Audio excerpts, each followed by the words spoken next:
Our other big story now, and a lot can change in just 24 hours. First, chaos and confusion over a shooting outside a Phoenix courthouse. Then, local leaders jumping to conclusions about what happened on scene. But now, the actual narrative from investigators about the man accused of pulling the trigger. So what could have motivated such an attack? ABC 15's Zach Crenshaw speaking with that man's family in the search for answers. While FBI investigators were collecting shell casings and interviewing relatives of the accused shooter, Phoenix City Councilman Sal DeCiccio was tweeting out claims attributed to a single source that the shooter was, quote, a declared BLM supporter who deliberately set out to kill a police officer, and that the original target was the main Phoenix PD headquarters. Now, federal court documents and people I spoke with today who know the suspect indicate the 68-year-old had mental health issues.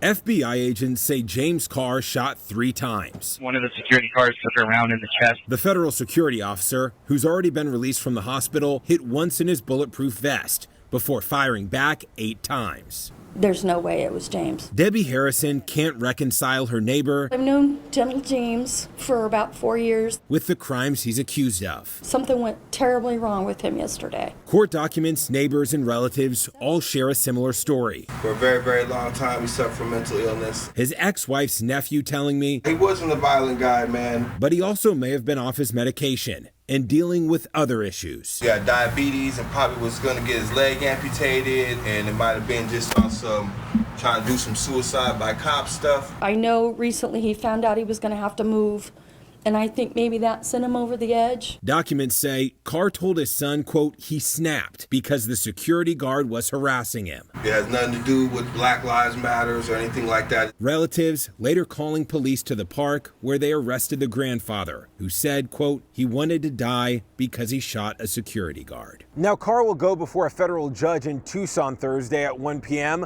Meanwhile, Councilman Sal DeCiccio telling me in a statement that despite all the contradicting information in these new court documents, he, quote, stands by his statement. Downtown tonight, Zach Crenshaw, ABC 15, Arizona. Zach.